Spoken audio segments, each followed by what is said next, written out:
Today I have with me Shayla Jones and Pei Chen Chen as my audience. Today I'm going to talk to you about why sex education should not be presented to 6th graders. Sex.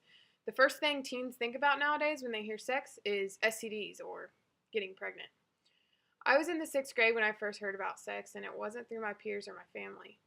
It was through a video shown at the school. What are you putting into your kids' heads when we tell them about detailed hazards of sex at such an early age? What about abstinence? It's like society has forgotten about it or made it seem impossible altogether. Things have changed over the past few years, but why? A saying made famous by Alcoholics Anonymous really caught my eye. It goes something like this: the definition of insanity is doing the same thing over and over again, but expecting different results.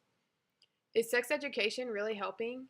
Oklahoma has the second highest rate of births among 15 to 19-year-olds in the country.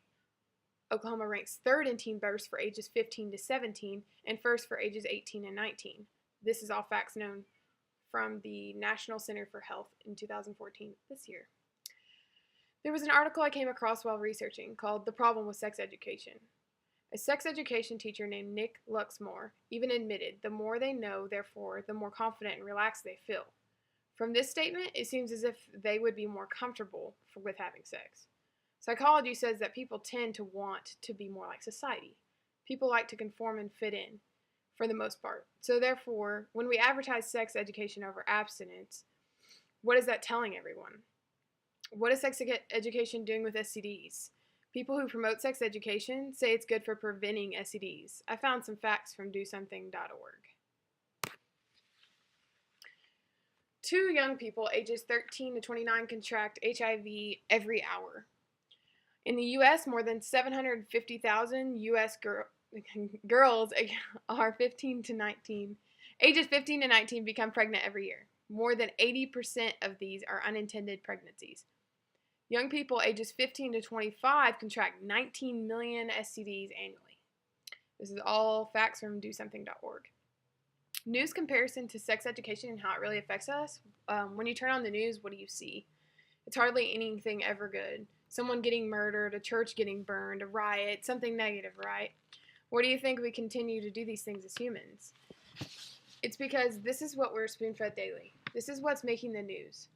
View sex education as the negative stuff that you see on the news every day, and as abstinence is the positive stuff that you never get to see.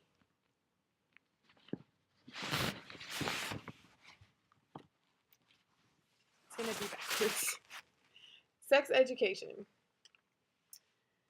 The pressure. Sex education programs, and they add pressure and stress to students. Looking back at grade school, I remember adults promoting safe sex instead of abstinence. Why? From personal experience of seeing a sex education program, I felt like they were telling us all of this information because they felt as if we were at the right age. And 6th grade is not the right age. The media. After watching a YouTube video where children voiced their opinions on where the most pressure had came from, I found that they all thought that the media was the most pressuring. They claimed that the media pressured them to conform to sexual ways. Look at it like this. Sexual education is a type of media. It's promoting to do something just in a safe way. Let's not make an option to think about it. What about abstinence presentation? Instead of having a presentation to 6th graders over sex education, why don't we have one over abstinence?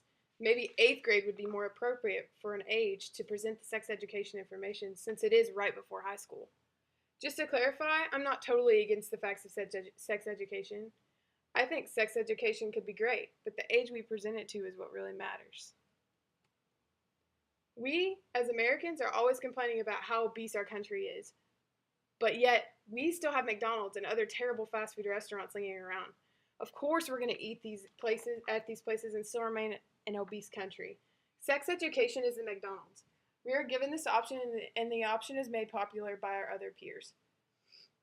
So therefore, of course, we're going to snatch it. The change can only start with us. So think of McDonald's as sex education. We're excited. Okay. So we take this approach with sex education and promote safe sex instead of abstinence. Is there such thing called safe sex when you're only 13 or 14 years old? No, because the age of consent is 16. The age of consent simply means that it's the age of which a person, typically a girl, has consent of sexual intercourse, and it's valid in the law. Why are we giving sex education to kids that are under the age of consent? Is this even legal? We humans have a lot of power. If we really tried, we could make abstinence cooler than having sex with every other person. I've given you some facts about up-to-date pregnancy rates and STD rates and hope that you will realize that maybe there's a better solution than just sex education. Promote abstinence. It's cool. Stay clean, stay classy, and stay picky.